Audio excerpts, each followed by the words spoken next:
Olá, boa tarde. Vamos aguardar aí 5 minutos, tá? Para iniciar a aula. Aí, gente, como o vídeo está sendo gravado para ser disponibilizado posteriormente,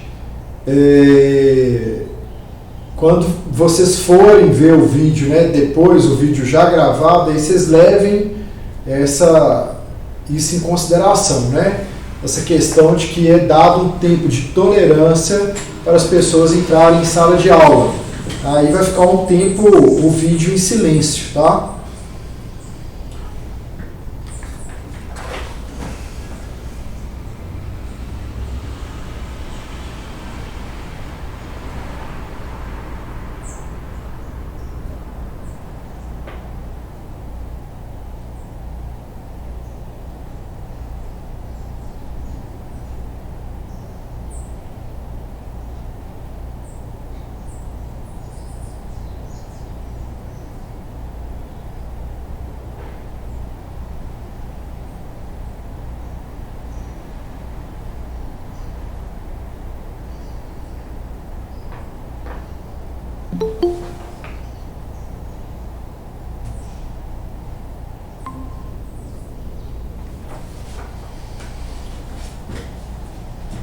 Oi, Sara, boa tarde.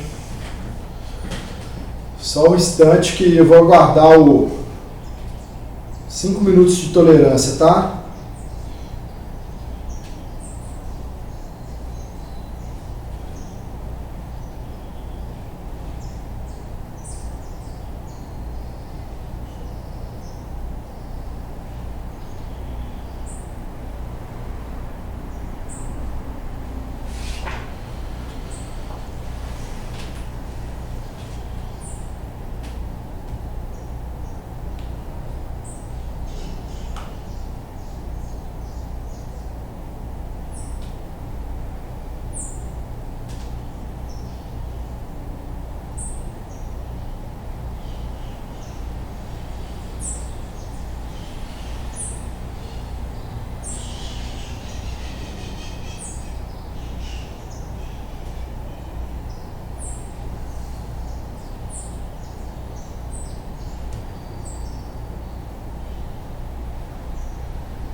Vamos lá, gente. Vamos iniciar a aula, né? Olha só, hoje, espero que vocês estejam com o material em mãos aí, o material que foi disponibilizado por e-mail e no AVA, né? É o seguinte, a gente vai tratar hoje de um pedido de revogação preventiva em processo de tráfico de drogas, tá? Como que funciona, gente? Nós vamos fazer uma análise dessa questão, tanto numa perspectiva prática, quanto numa perspectiva de prova da ordem, tá? Então, vamos lá. Como que funciona essa questão na prática, tá? A pessoa chega no seu escritório, né, e faz lá uma narrativa fática, né, informa lá os fatos que ocorreram. Então, geralmente, quando é na prática, né, quando a pessoa comparece pessoalmente ao seu escritório, a pessoa muitas vezes informa fatos lá que não possuem relevância jurídica. Então, cabe ao advogado, no momento que está fazendo a anotação ali, fazer essa distinção, tá? E como que funciona na prova da OAB? A prova da OAB, ela procura retratar exatamente como acontece na prática. Então, como que eles têm feito os enunciados, né? Eles fazem um enunciado gigantesco, com várias informações que são relevantes numa perspectiva jurídica e outras informações que não são relevantes sobre um ponto de vista jurídico. Por que eles fazem isso? Justamente para que o candidato faça essa separação daquilo que é importante juridicamente daquilo que não é importante juridicamente, tá? Dito isso, né, eu vou ler aqui o nosso enunciado, tá? O enunciado do exercício. Então, como que é? Olha só, compareceu ao seu escritório de advocacia a senhora Sabrina Marques, residente domiciliada na cidade de Unai, oportunidade em que relatou os seguintes fatos. Que no dia 22 de agosto de 2020, em patrulhamento de rotina, a Polícia Militar de Minas Gerais abordou seu companheiro, senhor Marcelo Souza, na porta do casal. Que a abordagem ocorreu por volta das 21 horas e, considerando que a residência do casal fica em local com pouca iluminação, no bairro Mamoeiro, o senhor Marcelo saiu correndo para dentro do imóvel e, ao perceber que estava sendo perseguido, pulou o muro da casa do vizinho, sendo capturado pela polícia militar, escondido dentro de um quarto de dispensa no fundo da referida casa. Que Marcelo correu porque possui um desafeto no bairro, em razão de uma briga ocorrida por causa de time de futebol. Que durante a abordagem, a polícia militar localizou na residência um pequeno vaso de maconha, bem como 5 gramas da mesma substância. Que não foram localizados balança de precisão, sacos plásticos, dinheiro trocado ou qualquer material capaz de caracterizar o tráfico de drogas. Que mesmo sendo a quantidade de droga ínfima e não sendo encontrado nenhum material que pudesse caracterizar o tráfico, a juíza plantonista, doutora Maria Escorpião, decretou a prisão preventiva do senhor Marcelo, tendo como fundamento a garantia da ordem pública, conforme cópia da decisão que a senhora Sabrina deixou no seu escritório. Que seu companheiro trabalhava como mecânico em oficina de automóveis na cidade de Unai, conforme cópia da carteira de trabalho, assim como possui residência fixa na cidade de Unai. Aí cito o endereço dele aqui. Diante dos fatos narrados pela senhora Sabrina, elabora um pedido de revogação de prisão preventiva do senhor Marcelo. Então, o enunciado traz aqui a narrativa fática, né, numa perspectiva do cliente. Então, a esposa do Marcelo, que está preso, compareceu ao seu escritório de advocacia e narrou estes fatos que eu acabei de ler aqui, que constam no enunciado. Então, vamos lá. Como eu disse inicialmente, na prática, numa perspectiva prática, numa visão prática, a pessoa comparece ao escritório de advocacia e informa ali o que ocorreu. O que o advogado vai fazer? Ele vai anotar aquilo que lhe está sendo passado, informado, e depois ele vai correr atrás dos documentos oficiais que envolvem o caso. No caso aqui, quais que seriam os documentos oficiais, né? O boletim de ocorrência, o APDF, que é o auto de prisão em flagrante, e a decisão que converteu o flagrante em preventivo. Então, o advogado vai trabalhar com todas essas questões, né? Com a visão fática, a narrativa fática na perspectiva do cliente e com os documentos oficiais que cercam o caso, tá?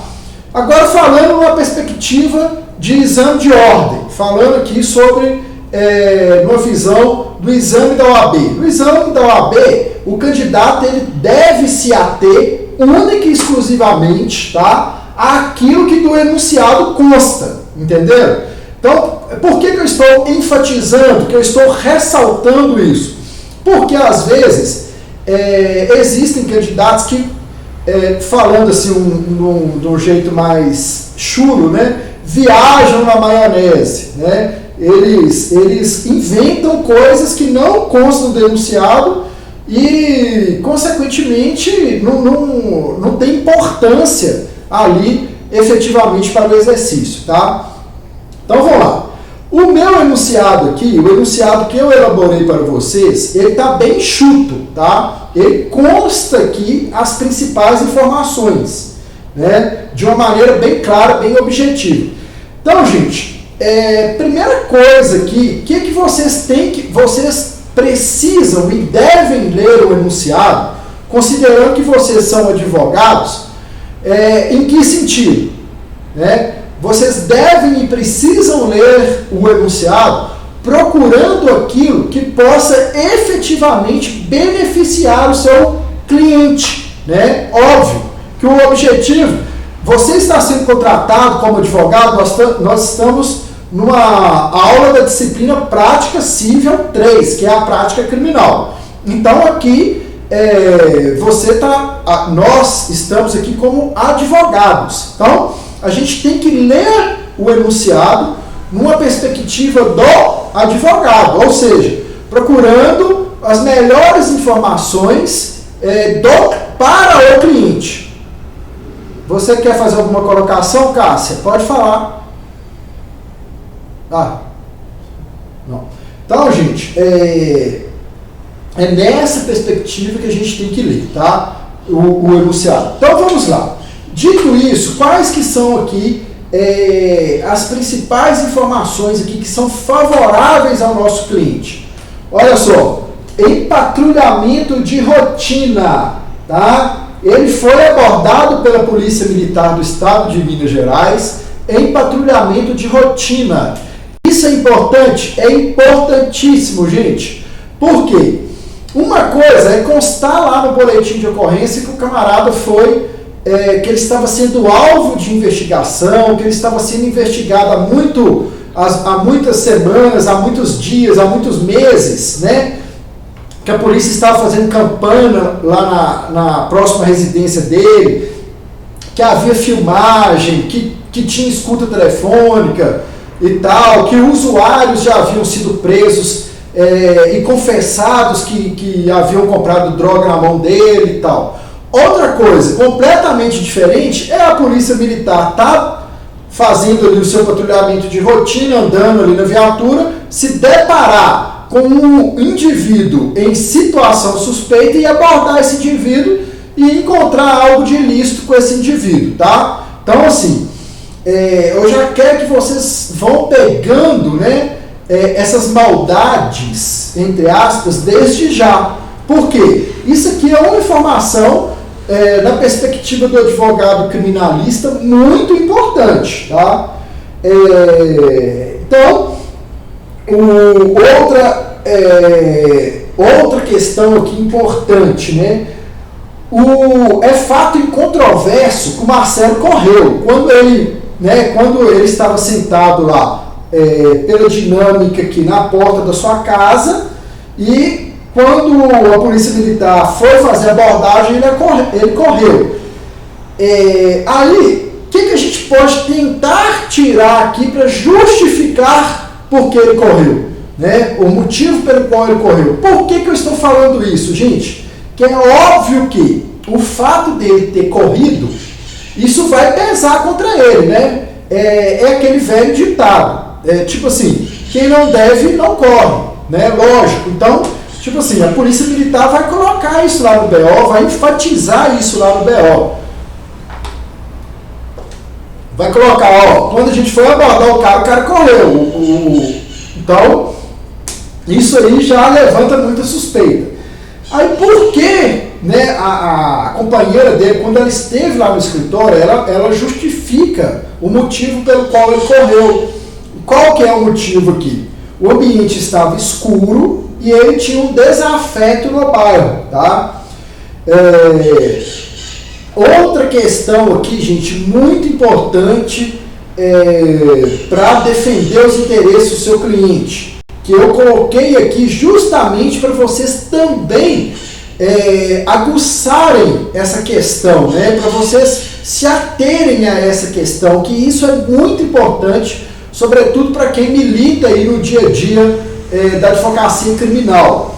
Olha só, não foi encontrado nenhum material que caracterizasse o tráfico de drogas, né? Então, gente, vocês pensem bem. O camarada estava lá sentado na porta da casa dele. Repentinamente a polícia militar passou, abordou. Quer dizer, ele não estava esperando a polícia militar. Foi uma abordagem repentina. E mesmo nessa abordagem repentina, quando a polícia militar adentrou ao imóvel dele, não encontrou absolutamente nada que pudesse caracterizar o tráfico de drogas. Se ele efetivamente fosse um traficante contumaz, é óbvio que teria na casa dele esses apetrechos que envolvem o tráfico de drogas, né? Quais sejam balança de precisão, sacos plásticos, pinos, né, para armazenar a droga, a balança para pesar a droga, dinheiro trocado da vinda da droga, cadernos com anotações, né, constando lá nomes de possíveis devedores, de contatos para comprar droga. Por que eu estou falando isso? Porque é comum, quando se prende uma pessoa que é efetivamente traficante, que é verdadeiramente traficante, dentro da residência dele, dentro do local ali onde que ele é encontrado, até mesmo às vezes no veículo em que ele está conduzindo, são encontrados esses apetrechos, né? Que é balança de precisão, dinheiro trocado, todas essas questões influenciam. Então isso é muito importante para o advogado criminalista ter em mente, né? Para quando tiver na audiência de instrução e julgamento lá, na frente do juiz, aí pergunta tanto a testemunha de acusação quanto a testemunha de defesa se foram localizados esses objetos. É óbvio que essa pergunta ela só será realizada se não tiverem sido encontrados esses objetos. No nosso caso aqui não foi. Aí, gente, nós passamos aqui dos requisitos objetivos que envolvem a prisão do Marcelo, né? Que é essa questão aí que eu acabei de dizer aqui. Agora, nós vamos passar aqui para uma análise subjetiva da pessoa do Marcelo, né? Como que a gente faz essa análise subjetiva, gente? O histórico, a gente passa a olhar, a ver aqui, a analisar o histórico dele como pessoa mesmo, né? Ele não possui passagem, né? Isso é dito aqui. Não, isso aqui não tá dito no exercício não, tá? Mas ela fala aqui que ele trabalhava como mecânico, conforme cópia da carteira de trabalho. Isso é muito importante, quer dizer, ele tinha ocupação lícita e ele tem residência fixa no endereço, no distrito da culpa, que também é muito importante. Por que é muito importante? Porque estes elementos aqui vão ser utilizados, né, essas informações vão ser utilizados para fundamentar o pedido de revogação da preventiva, da liberdade do seu cliente. Em que sentido? Olha, ele tem todos os requisitos para responder este processo em liberdade, tá? Ele pode muito bem responder este processo em liberdade, tá? Então, feita uma análise aqui dessas circunstâncias fáticas que foram levadas até o seu escritório de advocacia, a gente vai fazer aqui agora uma análise da decisão judicial, né? Como que funciona, gente? O camarada, no nosso exemplo aqui, no nosso enunciado, no nosso caso, como que funciona? Marcelo foi preso lá em abordagem de rotina feita pela Polícia Militar. A polícia coloca o cara lá na viatura, colocou o Marcelo na viatura e imediatamente encaminha ele para a delegacia de polícia civil, né? Para presença da autoridade policial competente, ou seja, o delegado de polícia. Chega lá, ele vai ser ouvido pelo delegado, o delegado vai informá-lo lá do seu direito constitucional de permanecer calado, tá? E se ele falar assim, não, eu quero responder, ele vai responder. Se ele falar assim, não, eu não quero responder, eu não vou responder. No crime, na prática, gente, é muito importante, é de suma importância e pouca gente leva isso em consideração, né? Que o cliente seja acompanhado principalmente e especialmente na delegacia, na sua oitiva na delegacia. Por quê? Pensem comigo, gente. Se o cara fala na delegacia lá algo que ele vai sustentar ao longo de todo o processo, fica muito mais fácil de elaborar a defesa dele. A defesa dele ela vai ter muito mais credibilidade.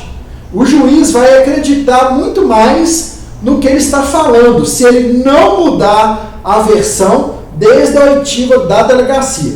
O que é muito comum acontecer, né? O cara fala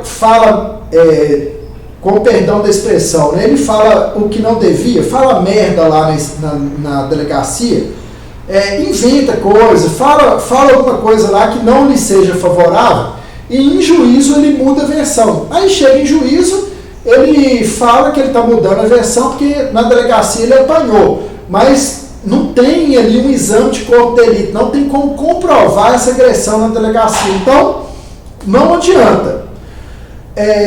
Então, gente, o que é muito importante? Ou o cara fica calado na DEPOL, ele fala assim, eu não vou falar nada, ou ele fala sobre a orientação da delegacia. Eu falo isso de experiência própria, prática, tanto da perspectiva do juízo, que eu já fui assessor de juiz, quanto da perspectiva do advogado, né? Porque agora eu sou advogado e agora até diminuí a minha atuação na área criminal, mas eu já atuei muito na área criminal, eu gosto muito de atuar na área criminal. Eu parei de atuar porque por circunstâncias da vida, eu preferi, eu tenho atuado mais na área da família.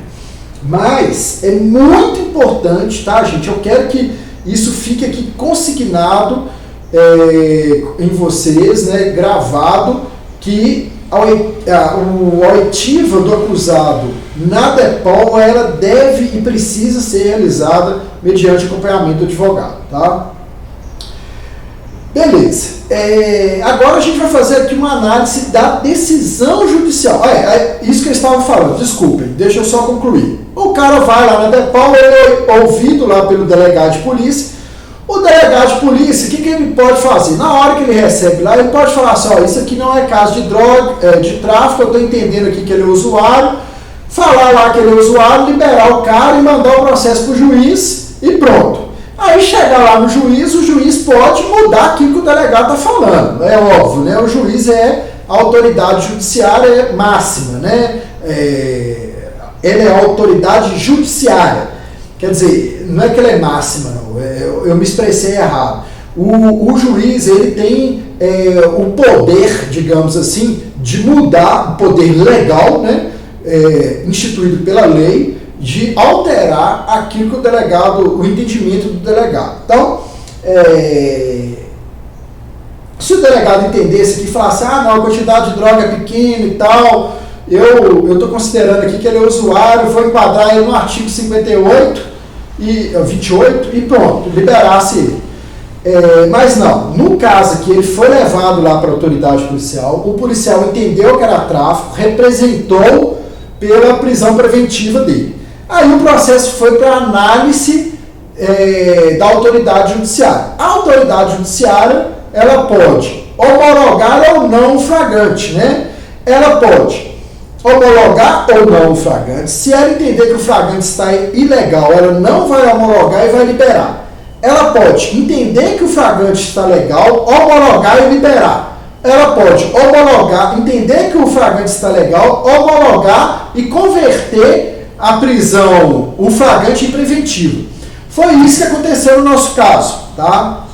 No nosso enunciado aí, no nosso exercício,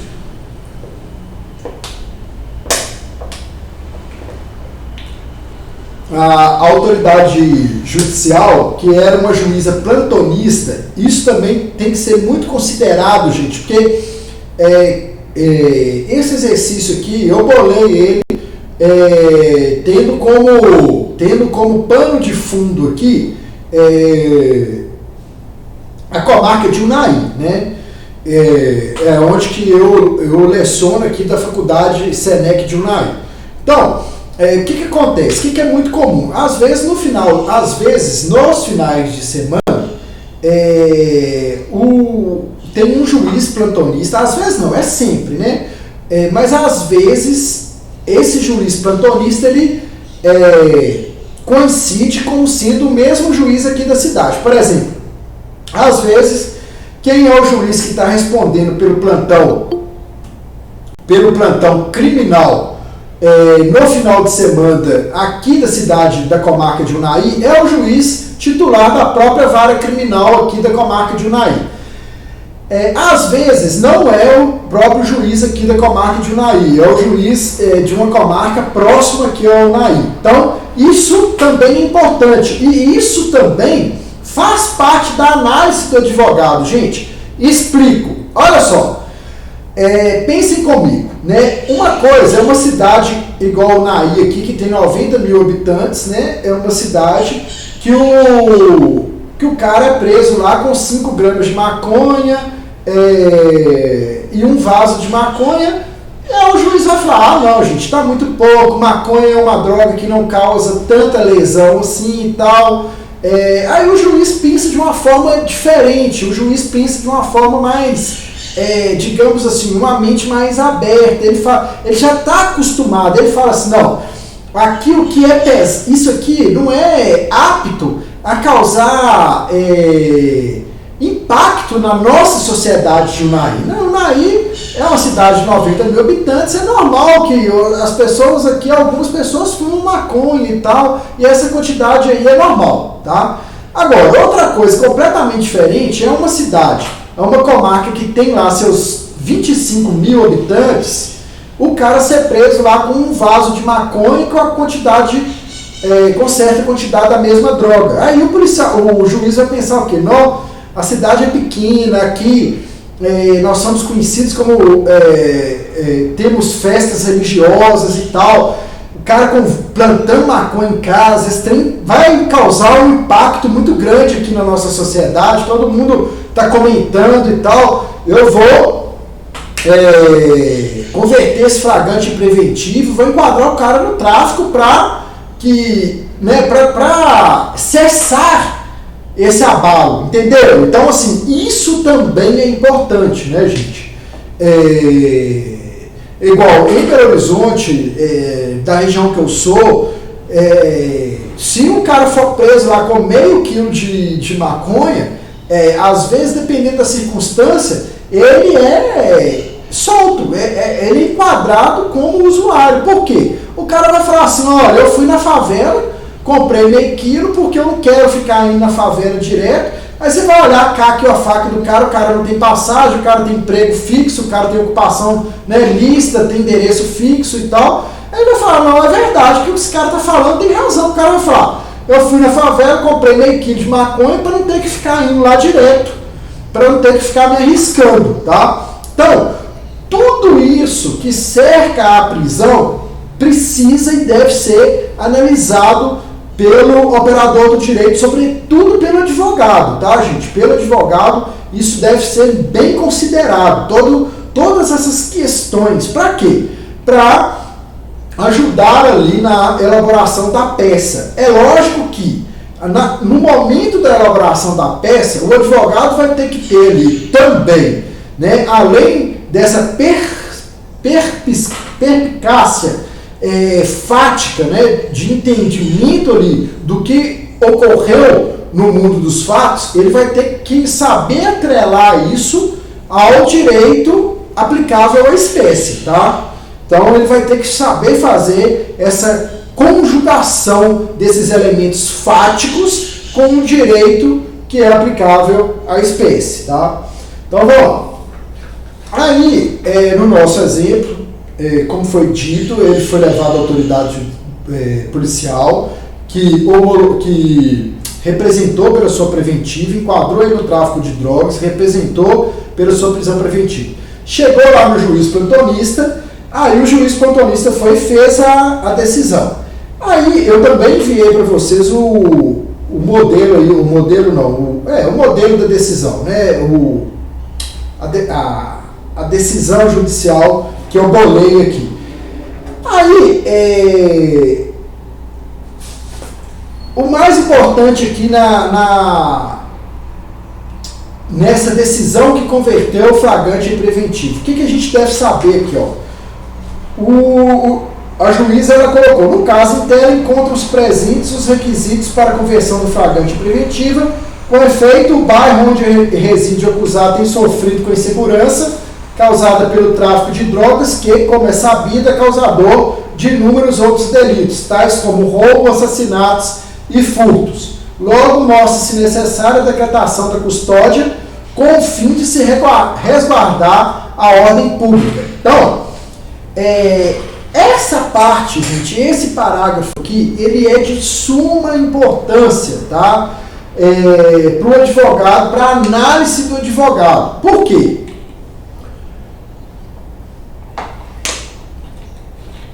Aqui está o cerne, né, do motivo pelo qual a juíza optou por decretar a prisão preventiva do acusado, do seu cliente. E são estes argumentos, né, utilizados para fundamentar a prisão do acusado, que deverão ser combatidos pelo advogado de modo a quê? Né? Qual que é o objetivo do advogado? É desconstituir essa fundamentação jurídica de modo a demonstrar que ela não subsiste ao caso concreto, né?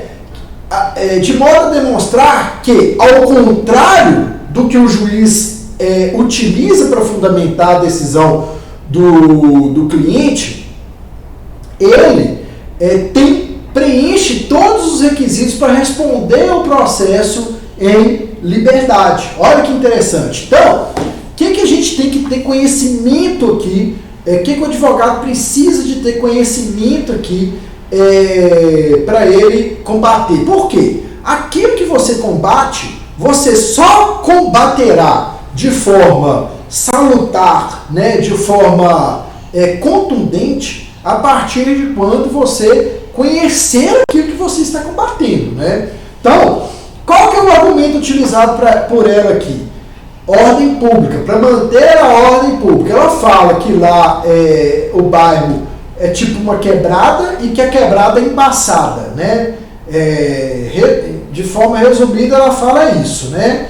E ela fala que o tráfico ele induz a outros crimes, né? Que não deixa de ser verdade, que realmente o tráfico é um crime que ele desafora, né, inúmeros outros crimes, né?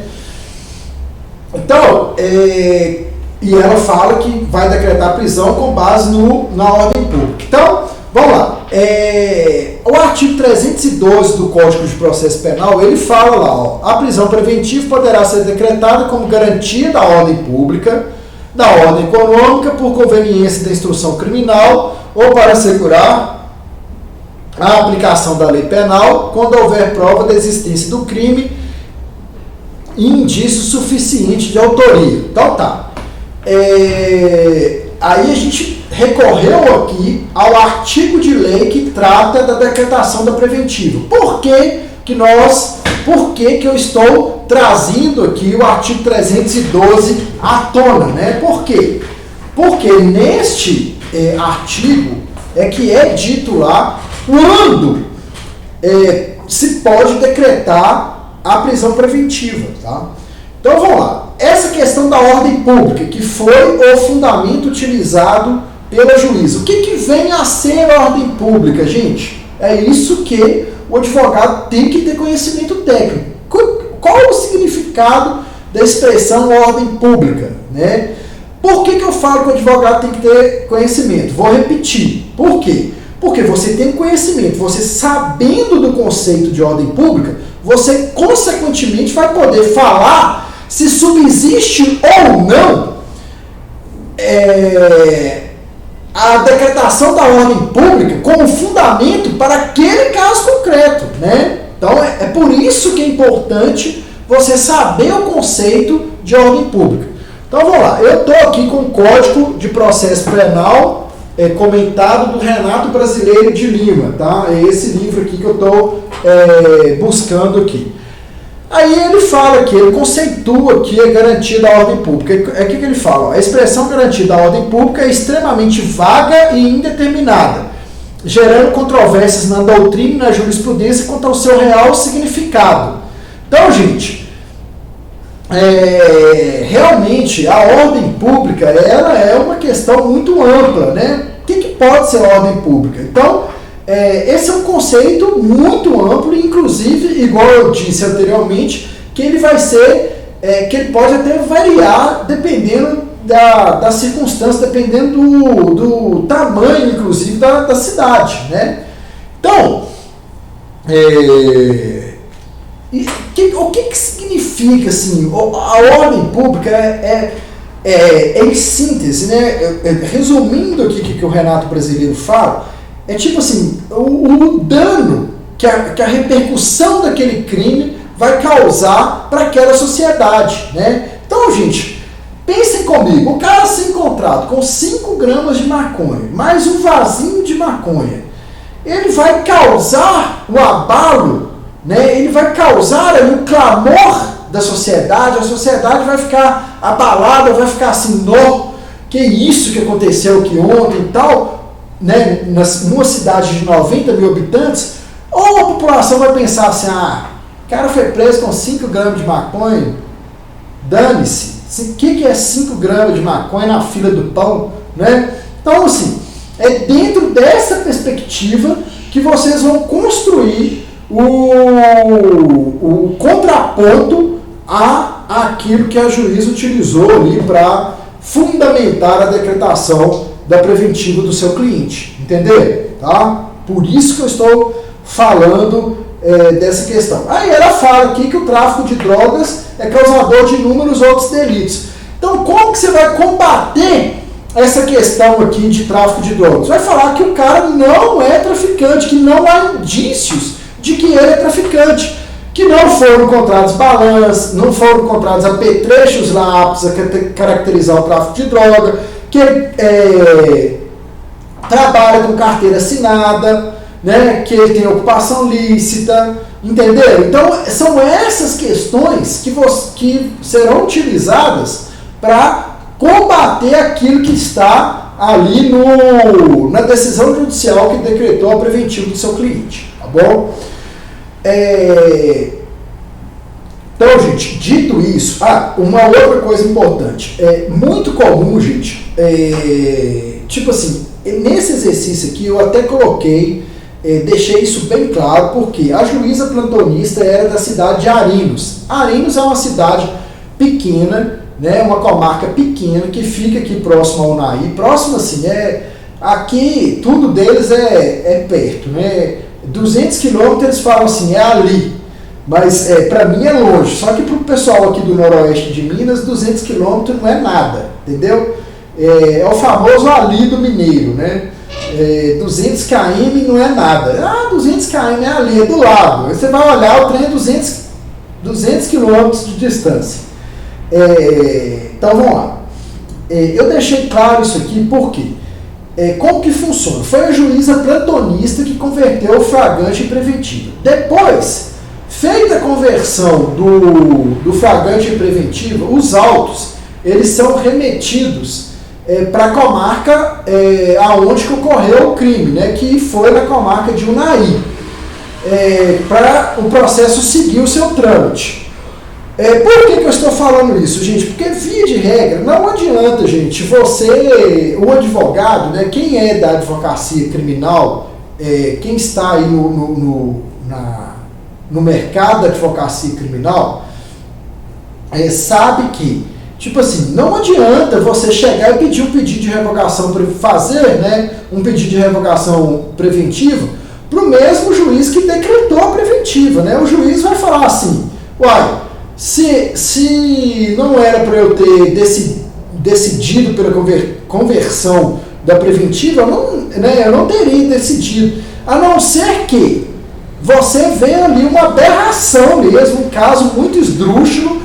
Aí é caso de você, do advogado, né, ir lá e despachar até pessoalmente com o juiz, falar assim, excelência, aconteceu aqui um caso atípico, o senhor não viu aqui alguma coisa e tal, e pronto, né? Por quê? Em regra, o juiz decretou a prisão preventiva, o advogado vai entrar ali com um habeas corpus já direto. Mas, aqui, como a minha intenção é trabalhar com vocês com essa questão da prisão preventiva, então, eu fiz essa jogada aqui do juiz plantonista ser da comarca de Arinos, para a gente fazer o pedido de revogação da preventiva para o juiz titular da ação penal, né, que vai ser outro juiz, que é o juiz aqui da comarca de Unai. Então, assim, e aqui ainda deve ser levado em consideração, porque às vezes o juiz aqui da comarca de Unai vai pensar assim, o cara, né, o meu colega lá, o juiz, o magistrado lá, meu colega da comarca de Arinos, ele pegou pesado aqui mesmo, 5 gramas só de maconha, e ele converteu a flagrante em preventiva, não é o caso não, eu vou mandar soltar, entendeu? Tá? Gente, alguém quer fazer alguma consideração, quer fazer alguma pergunta, alguma coisa?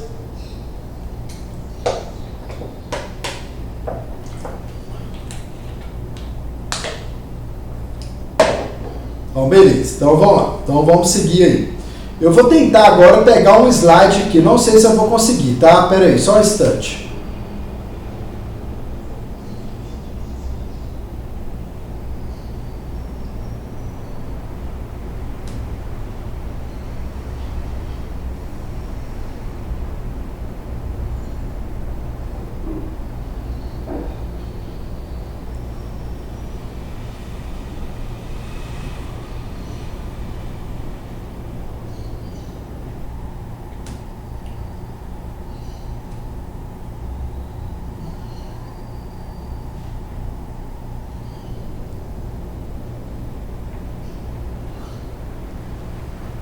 Espera aí, só um instante.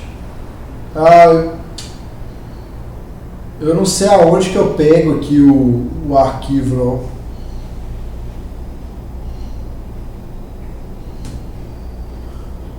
Espera aí, só... Porque eu fiz um...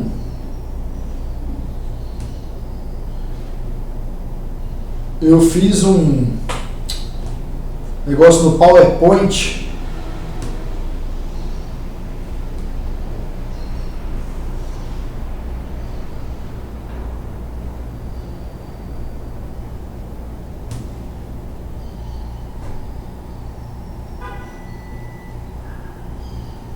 Não, realmente eu não estou conseguindo pegar, não. Então, espera aí que eu vou só abrir aqui o arquivo, onde que está o PowerPoint aqui, e vou...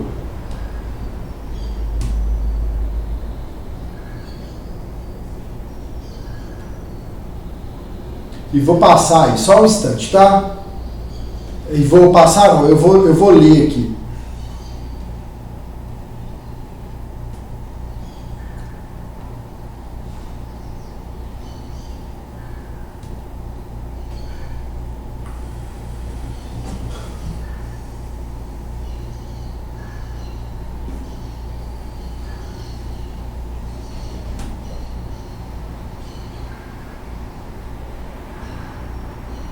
Ó, então a primeira questão aqui que eu gostaria que vocês levassem em consideração é quando vocês forem elaborar a peça, tá?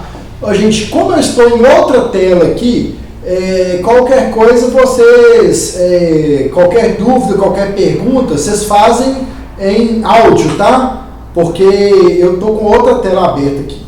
Vamos lá, o endereçamento, né? Já é possível saber o juízo que é que a peça será dirigida, né, gente? Então, por quê? Porque a prisão em flagrante foi convertida em preventiva. Então, quer dizer, vocês vão colocar lá no cabeçalho da peça: Excelentíssimo senhor doutor juiz de direito da vara criminal da comarca de Unai, né, que é o local dos fatos, tá? Primeira questão ali é o endereçamento. Depois, gente, a qualificação do acusado da peça, né? Como que vocês vão utilizar isso, né? Vocês vão colocar lá a qualificação do acusado, vocês vão colocar, utilizar por analogia o artigo 319, inciso 2º do CPC, tá? Por quê? Neste artigo fala lá quais são os dados necessários para qualificar uma pessoa em juízo. Então, fulano de tal, nacionalidade, profissão, estado civil, portador do documento de identidade tal, inscrito no CPF tal, residente domiciliado na rua tal, número tal, bairro tal, cidade tal, CEP tal, vem muito respeitosamente por intermédio do seu advogado, com endereço profissional, na rua tal, número tal, e-mail. Então, tudo isso tem que constar da peça, né? Respeitosamente, a presença de Vossa Excelência propor, né, apresentar, propor o presente pedido de revogação da prisão preventiva, né, pelos motivos de fato e direito a seguir expostos, né? Aí, no item 1 da peça, né, dessa peça de pedido de revogação da preventiva, o que vocês vão colocar lá? No item 1 do contexto fático. Nesse contexto fático, o que vai vir ali no contexto fático? Vocês vão narrar os fatos, gente, muita atenção, tá? Vocês vão narrar os fatos que lhe foram tragos pelo seu cliente, né? No caso aqui, pela esposa do seu cliente, pela companheira do seu cliente.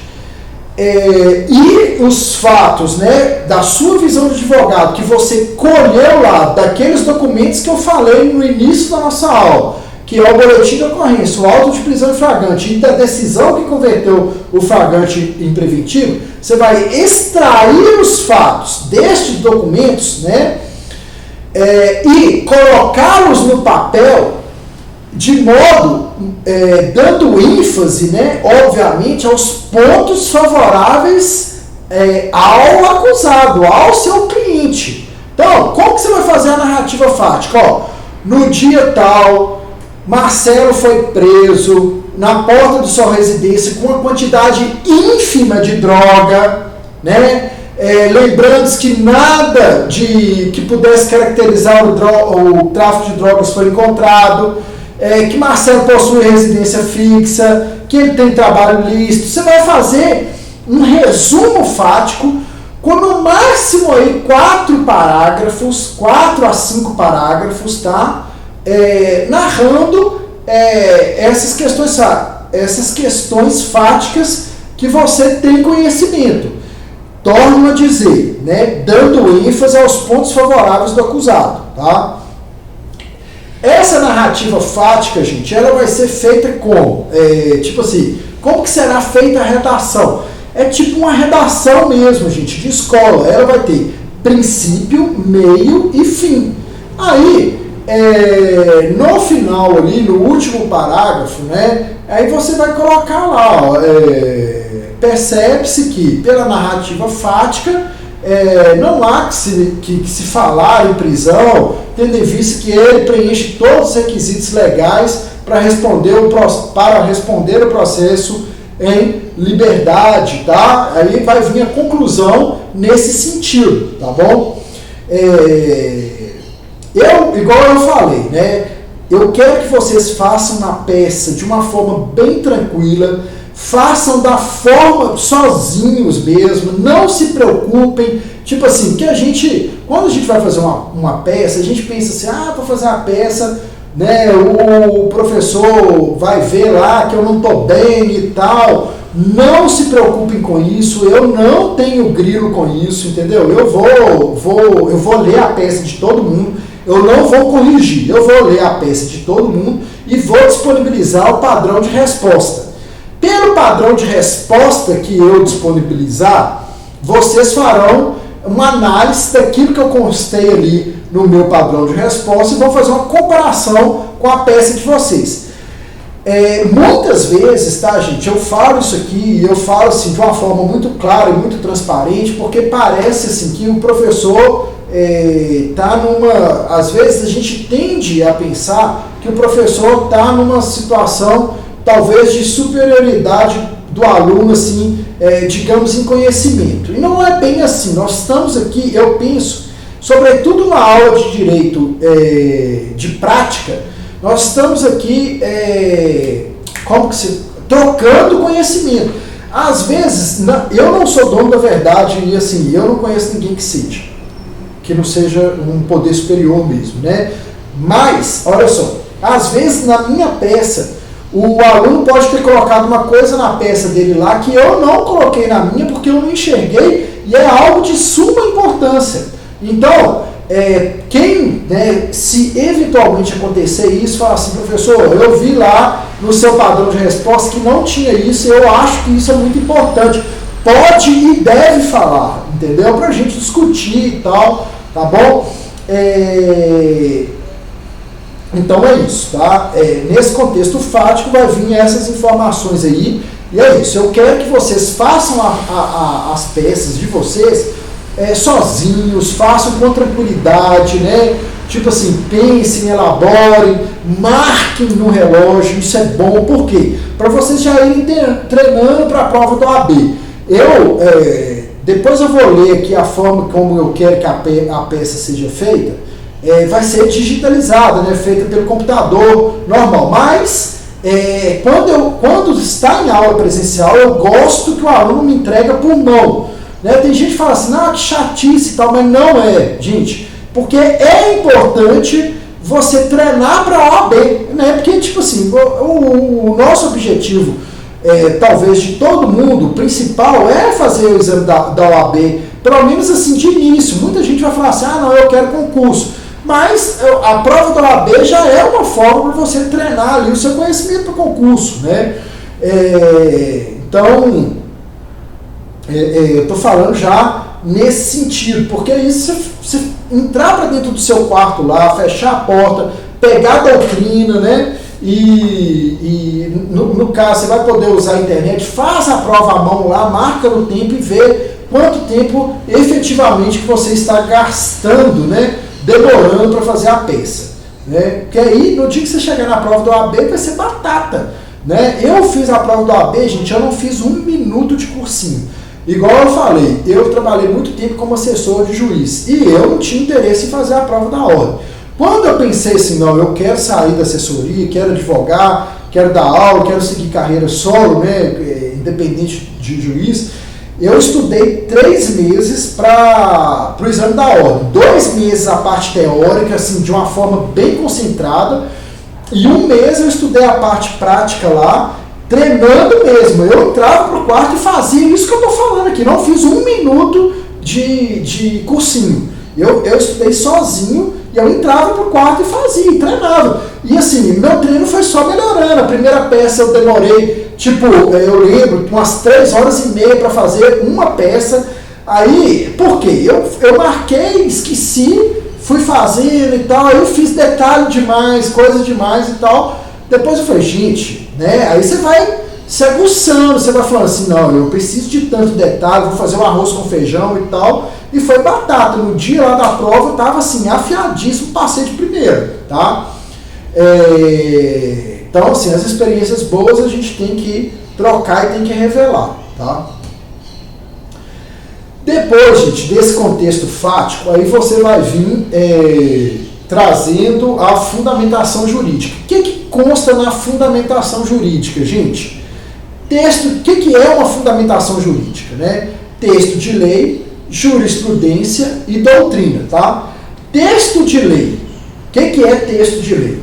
Texto de lei é Constituição, se tiver algum dispositivo constitucional que ele possa ser aplicável ao seu caso concreto, né, utilizem ele, tá? Porque a Constituição no nosso ordenamento jurídico está no topo da pirâmide. Então é bom você puxar algo ali da Constituição. Depois são as leis infraconstitucionais.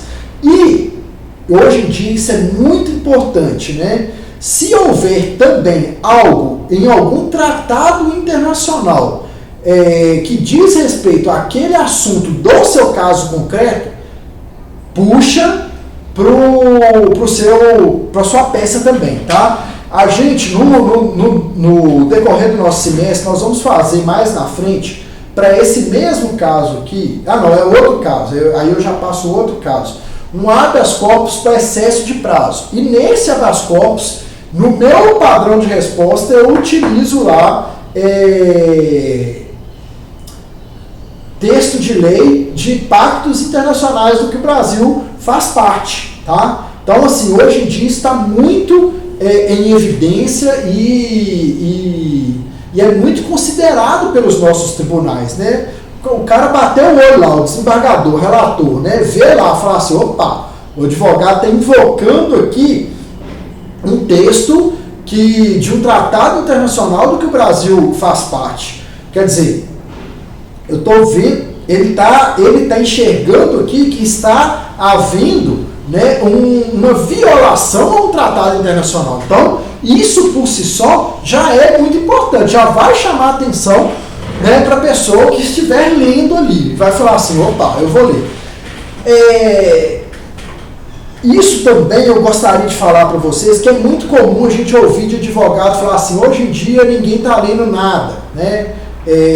Sobretudo em primeiro grau. E isso é verdade, gente. Infelizmente, tipo assim, tá tendo um número muito grande de processos, o servidor só diminuindo. Então, assim, coloca tudo, a maioria das questões coloca lá na mão do estagiário, não é criticando o estagiário. O estagiário às vezes está começando ali e tal, aí, né, dá uma decisão ali, faz alguma coisa, algo ali no processo que uma aberração, né? A gente, quem está no dia a dia forense aí, se depara com aberrações jurídicas muitas vezes, né? Agora, é lógico que, por isso que eu sempre falei, gente, a maior responsabilidade do processo é do advogado, porque é o advogado que deve apontar eventual aberração. Tipo assim, eu não estou falando aqui de uma forma desrespeitosa aos juízes, não, entenderam, gente? Eu estou falando aqui, assim, é uma situação que aflige o nosso país e, tipo assim, o juiz muitas vezes não tem ali o corpo técnico necessário para estar auxiliando ele como deveria, né? E às vezes o juiz assina o negócio ali, não consegue ler e tal, então o volume de trabalho é muito grande, então, enfim, passa batido, né? Mas aí muita gente desanima e começa a fazer peças mais fracas, né? Muita gente fala assim, não tá lendo mesmo, tô nem aí, vou escrever qualquer coisa aqui. Mas não é por aí. Eu sempre penso no Tribunal Superior. Porque em tribunais superiores, como que eu vou dizer? A assessoria deles é muito maior, né?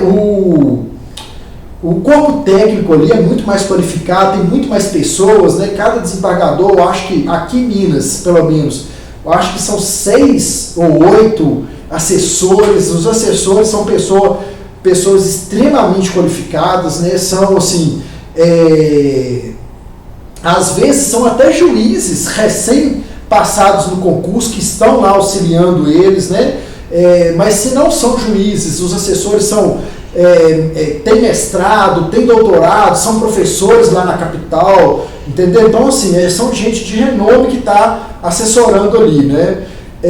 Então, eles leem e eles, como se diz, né? O buraco é mais embaixo. Então, a gente tem que ter sempre isso em mente.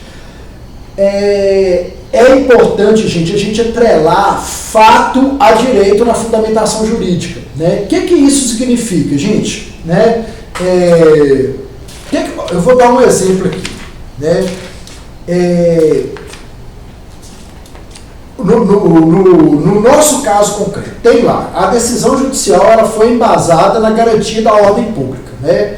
Aí, o que você vai ter que falar? Olha, não subsiste a garantia da ordem pública como fundamento para a manutenção da prisão preventiva.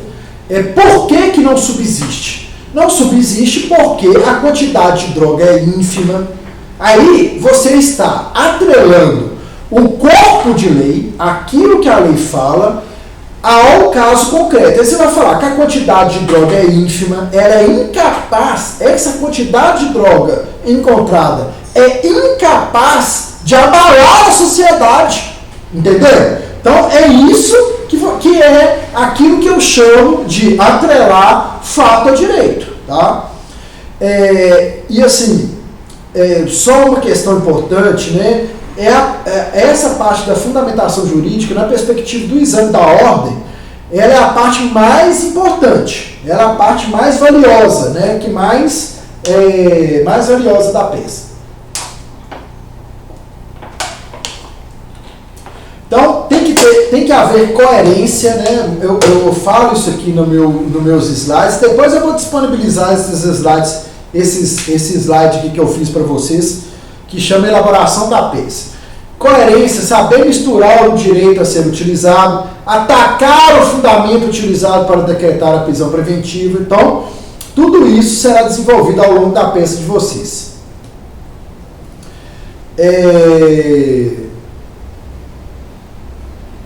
Ressaltar, gente, que existem outras medidas cautelares que podem ser aplicadas ao caso concreto. Aí vocês veem lá, dão uma olhada no artigo 319 do Código de Processo Penal. E também, né, olhar se a decisão judicial encontra-se de acordo com o artigo 282, parágrafo 3º do Código de Processo Penal. O que esse artigo fala? Ressalvados os casos de urgência ou de perigo de ineficácia da medida, determinará a intimação da parte contrária acompanhada de cópia e requerimento das peças necessárias, permanecendo os autos em juízo. Então, tudo isso será analisado, tá? Aí, por fim, lá nos pedidos, sempre, gente, já peçam, até no pedido de revogação da preventiva, às vezes, gente, vocês vão consultar aí, às vezes vocês fazem estágio em escritório de advocacia ou em fórum, aí tem gente que vai consultar lá o responsável lá pelo estágio, o responsável vai falar assim, não precisa pedir assistência judiciária gratuita e pedir de revogação de preventiva, não. Eu gosto de pedir, tá? Sempre. Por quê? Porque desde já para mostrar que a parte não tem condições de pagar os custos processuais. Eu já peguei, agora há pouco tempo, eu fui contratado no processo aqui, o cara pedindo lá o parcelamento de uma multa de 20 e tantos mil reais no processo criminal. Porque o cara foi condenado no processo de tráfico, aí ele pagou um tempo preso na cadeia, depois ele teve a progressão de regime, ele está agora na fase de... está prestando serviço à comunidade, e teve a aplicação da pena de multa. Por quê? O advogado dele deixou passar isso despercebido, não fez o pedido no momento oportuno, e agora a decisão já transitou em julgado, ele foi condenado a uma pena multa lá altíssima, e ele vai ter que pagar, né? Então, assim, ele está indignado, mas ele vai ter que pagar. Eu falei com ele, não tem como, né? E aí ele falou, nossa senhora e tal. E no final da peça colocar lá local, data, advogado e OAB, tá? Alguma dúvida, gente? Vocês querem fazer alguma consideração? Querem falar alguma coisa? Entenderam aí como que será elaborada a peça, tudo? Falem agora ou calem-se para sempre.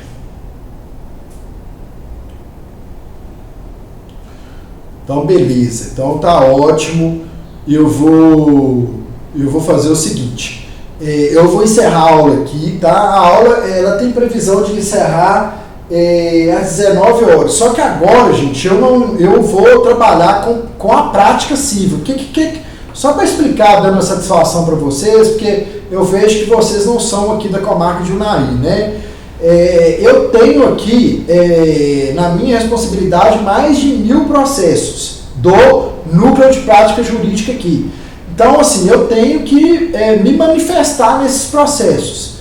Então, este tempo agora, né, que eu vou encerrar aqui a aula, essa parte teórica, né, como que funcionaria se estivéssemos sem a pandemia? Eu daria uma parte prática, né, uma parte teórica, daria uma explicação teórica e depois todos nós, né, alunos e professores, passaríamos ali a tratar dos processos na prática, né, ver ali como que anda, enfim, né, manifestar os processos existentes no núcleo.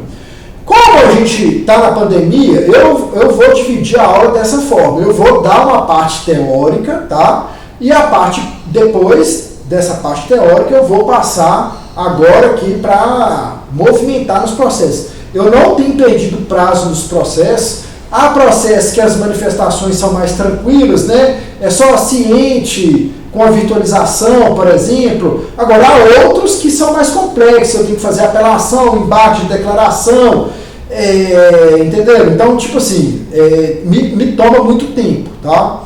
Então, é isso que eu gostaria de falar, tá?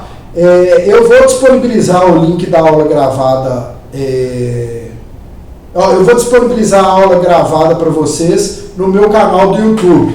Quem puder e quiser, faça uma inscrição lá no canal, tá? Por favor.